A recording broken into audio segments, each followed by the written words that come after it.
வணக்கம். சற்று முன் கிடைக்கப்பெற்ற மிக மிக முக்கியமான செய்தி ஒன்று வெளியாகியுள்ளது. எடப்பாடி பழனிசாமி அவர்களுக்கு தேடி வந்த அதிர்ஷ்டம். அதிமுக இனி எடப்பாடி பழனிசாமி அவர்களது கட்டுப்பாட்டில்தான் இருக்கும்.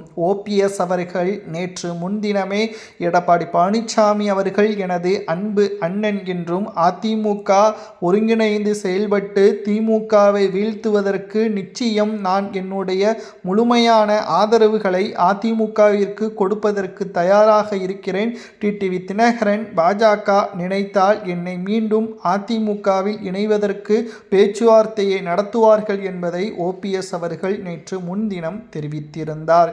இதற்கு எடப்பாடி பழனிசாமி அவர்களோ ஓபிஎஸ் அவர்களை நான் கட்சியிலிருந்து தனிப்பட்ட முறையில் நீக்கவில்லை, அதிமுகவின் பொதுக்குழுவில் எடுக்கப்பட்ட தீர்மானங்கள் தான் நிறைவேற்றப்பட்டது, அதில்தான் ஓபிஎஸ் அவர்கள் அடிப்படை உறுப்பினர் பதவியில் இருந்து நீக்கப்படுவதாக தீர்மானம் நிறைவேற்றப்படுவதாக எடப்பாடி பழனிசாமி அவர்கள் தலைமையிலான பொதுக்குழு அறிவித்து ஒட்டுமொத்த எதிர்ப்புகளும் ஓபிஎஸ்ஸிற்கு வலுவாக அமைந்தது.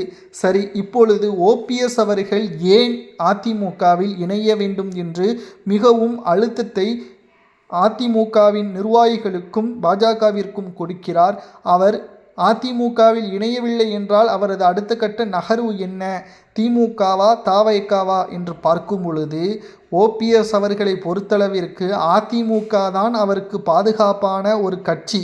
அங்குதான் அவருக்கான உரிய மரியாதை இருக்கும். திமுகவில் 1 மாதம் 2 மாதம் அவரை மரியாதையாக பார்ப்பார்கள். தாவேக்காவிலும் அதேபோல்தான்.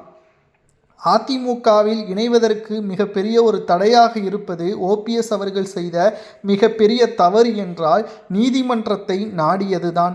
என்னதான் மிகப்பெரிய பிரச்சனையாக இருந்தாலும் கட்சிக்குள் இருப்பது ஒரு குடும்பம் போல் அதை உட்கட்சியின் பிரச்சனைகளாக பார்த்து மூத்த நிர்வாகிகளை வைத்து பேசி தீர்த்திருக்க வேண்டும்.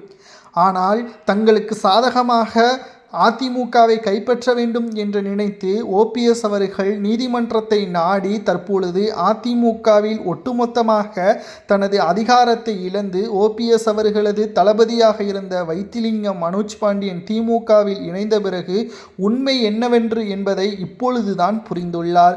ஆனால் கச்சிதமாக எடப்பாடி பழனிசாமி அவர்கள் அதிமுகவை தற்பொழுது ஒட்டுமொத்தமாக தனது கட்டுப்பாட்டிற்குள் கொண்டு வந்துவிட்டார். இதுதான் எடப்பாடிக்கு அடித்த அதிர்ஷ்டம் என்றும் ஓபிஎஸ் அவர்களை தற்பொழுது அதிமுகவில் மீண்டும் இணைப்பது சுலபம்தான். ஆனால் அவர் என்ன நினைக்கிறார் என்றால், மீண்டும் ஓபிஎஸ்ஐ இணைத்தால் ஒருவேளை அதிமுக மிகப்பெரிய ஒரு வெற்றியை அடைந்தால் எம்எல்ஏக்கள் அமைச்சர்களை வைத்து மீண்டும் கிளர்ச்சியில் ஈடுபடுவாரோ என்ற ஒரு அச்சம் எடப்பாடி